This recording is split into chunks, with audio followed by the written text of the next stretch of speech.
Rádio Piauí.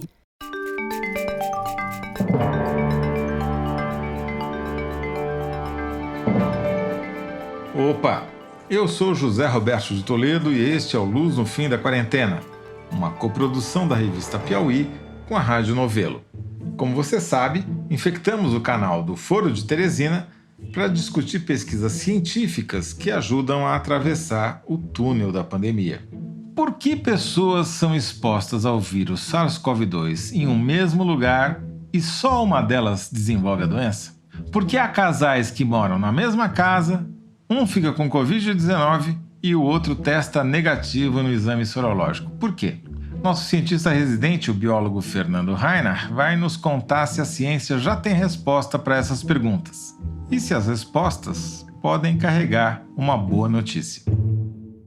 Fernando Rainer, esta semana vamos falar sobre casos misteriosos de coronavírus. Tenho dois casais de conhecidos meus, cujo marido, nos dois casos, pegou o SARS-CoV-2, fez o exame, foi diagnosticado que estava com Covid-19, porém, a esposa, vivendo na mesma casa durante semanas, nunca desenvolveu a doença. Mais do que isso, as duas esposas, depois de 2 semanas que os respectivos maridos já tinham sido diagnosticados, já tinham feito seus exames, foram fazer o exame sorológico, que identifica os anticorpos para o SARS-CoV-2, e nenhuma das duas deu positivo, ou seja, não desenvolveram a doença e tampouco apresentaram sinais de anticorpos contra o vírus. O que explica casos como esses? Bom, Toledo, a explicação mais razoável do ponto de vista científico é que ou elas se cuidaram muito bem e elas não se contaminaram, elas ficaram bem isoladas dos maridos, ou também elas tiveram um pouco de sorte, alguma coisa desse tipo. Mas existe uma outra explicação. Isolamento conjugal. Isolamento conjugal, é. Mas existe uma outra possibilidade heterodoxa, diríamos assim, do ponto de vista científico, que essas pessoas, ou essas duas esposas, façam parte de um grupo que a gente não sabe ainda se existe, que são as pessoas que são naturalmente imunes ao SARS-CoV-2. Esse grupo de pessoas, ninguém sabe se existe. E os cientistas assumem corretamente que provavelmente eles não existem, entendeu? Porque é um vírus novo que nunca infectou seres humanos. Então, muito provavelmente, todos os seres humanos são pessoas que podem ser infectadas por esse vírus. Mas isso não foi demonstrado ainda que é verdade.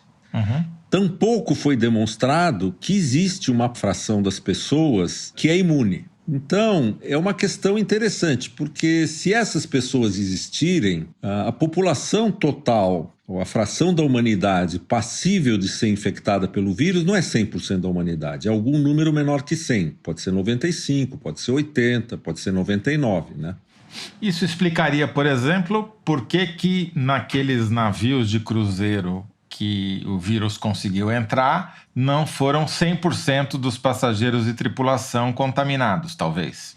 Exatamente, quer dizer, você tem vários casos desses em que não chegou a 100% a contaminação. A explicação, de novo, mais simples é que o vírus não teve tempo, ou tinha alguns que eram assintomáticos. Então a gente sempre trabalha com a hipótese, que é a mais provável, que todo mundo é suscetível, né? Então a questão é o seguinte: como você pode descobrir se existe essa população de pessoas resistentes? Como você pode descobrir? A maneira mais simples é você juntar umas 1000 pessoas e borrifar o vírus no nariz de todo mundo. E aí esperar um tempo e ver se todas elas se infectam ou não. Se você descobrir que tem uma fração que não se infecta e tua amostra for suficientemente grande, você vai poder dizer que tem uma fração das pessoas que não se infectam. O problema desse experimento é que ele nunca vai ser feito, concorda? O comitê de ética não vai aprovar. O comitê de ética não vai aprovar, é uma doença que pode levar à morte. Nenhum cientista razoável vai fazer esse experimento. A segunda maneira de você ver isso é no fim da pandemia. Você pega uma região que foi assolada pelo vírus, sei lá, numa cidade do terceiro mundo, onde não tenha contenção, nada, que o vírus passe ali com força total, ninguém consegue fazer nada e a coisa cai sozinha, sem nenhuma medida de contenção, tal. Depois desse pico enorme e queda, você vai lá e mede quantas foram infectadas. Talvez também você pode descobrir que 100% foi infectada, então essa população resistente não existe. Mas se descobrir que só 80% foi infectada, talvez essa população existe, né? Agora, como é que você diferencia a pessoa que foi infectada, desenvolveu anticorpos, daquela que seria supostamente naturalmente imune ao vírus?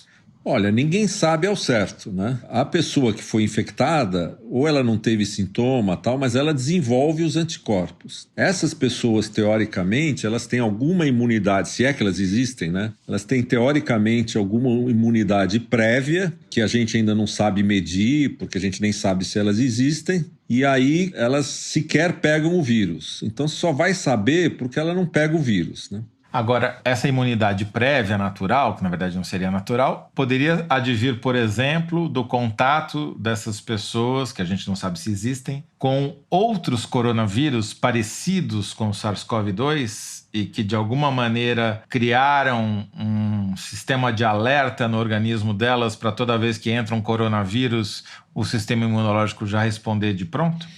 Pode ser. Esse é um jeito de você imaginar. Pode ser porque elas foram infectadas por outros coronavírus, como esse do resfriado. Pode ser que elas tiveram infecção por alguma coisa que tem na superfície, alguma coisa parecida com SARS-CoV, que não obrigatoriamente precisa ser um coronavírus, alguma coisa desse tipo que dê uma imunidade cruzada, né? Agora, o experimento natural mais interessante que você pode fazer é olhar os casos de infecção generalizada num ambiente fechado, né? O navio foi um caso desse que você mencionou. E tem um caso interessante que é esse coral, numa igrejinha no interior dos Estados Unidos. Um grupo de pessoas idosas se reuniam numa sala pequena para ensaiar músicas para cantar na igreja. E eles ficavam sentados todos pertinhos uns dos outros e soltavam a voz, entendeu? Cantavam alto, tal, por 1h30, 2, perdigoto voando para todo lado. Espalhava SARS-CoV-2 para todo quanto é lado. E numa dessas sessões, e eu acho que eram, se não me engano, 63 pessoas no coro,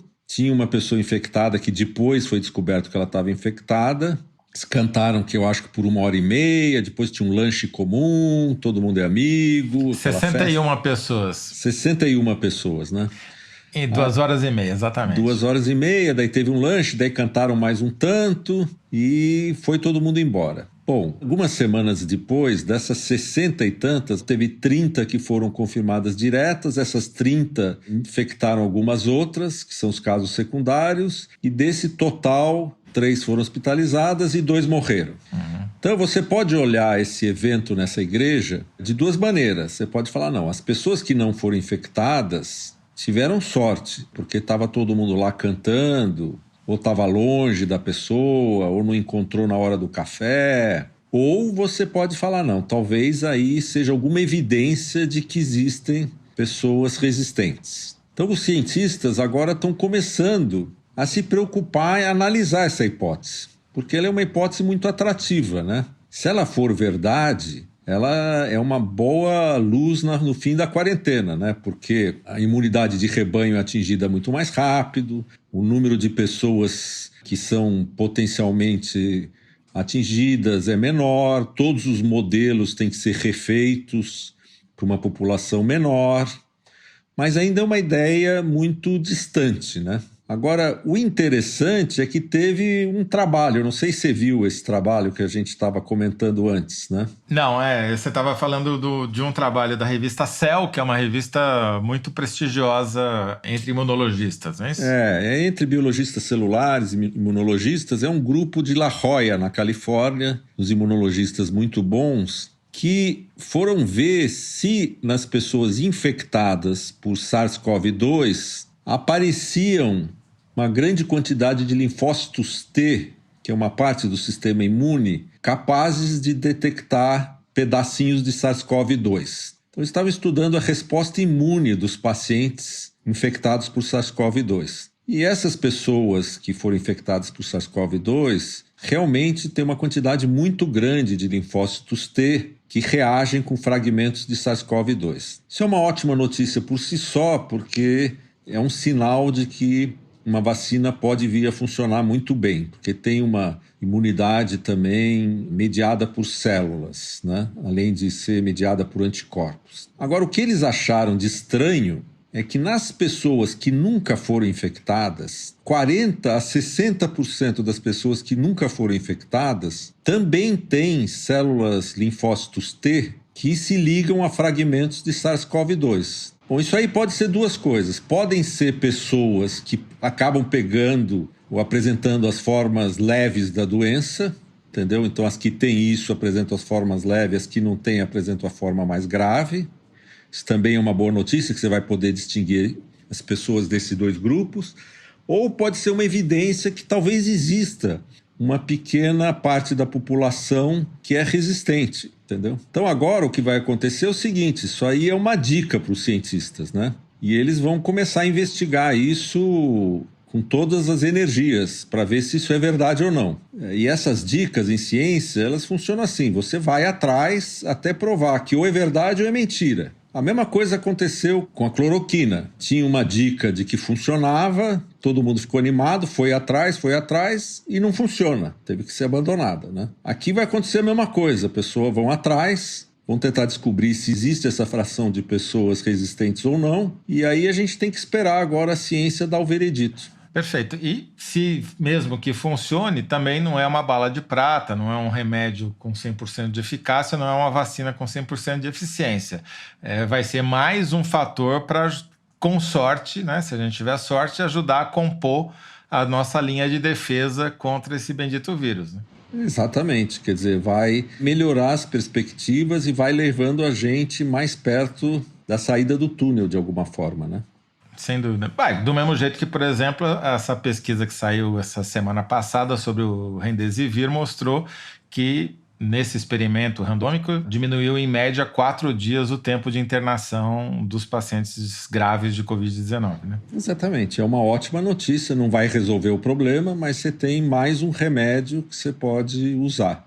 Ou seja, é uma batalha que provavelmente vai ser ganha, se for ganha, esperamos que será, aos poucos, com pequenos incrementos como esse que a gente falou hoje. É isso aí, Toledo. Muito obrigado, Fernando Rainer. Até a próxima. Até a próxima. Tchau. Este foi Fernando Rainer, professor titular de Bioquímica da Universidade de São Paulo e cientista residente aqui do nosso podcast. O Luz no Fim da Quarentena é uma coprodução da revista Piauí com a Rádio Novelo. A coordenação e edição são da Paula Scarpim, da Evelyn Argenta e do Vitor Hugo Brandalize. Este episódio teve o apoio de produção da Clara Relstab. A identidade sonora é da Mari Romano. Quem finaliza o programa é o João Jabassi. E a coordenação digital é da Kellen Moraes. Yasmin Santos e Emily Almeida fazem a distribuição nos tocadores e nas redes sociais. A identidade visual é da Paula Cardoso e o Motion Graphics é da Renata Buono. Eu sou o José Roberto de Toledo. Até o próximo episódio. Tchau!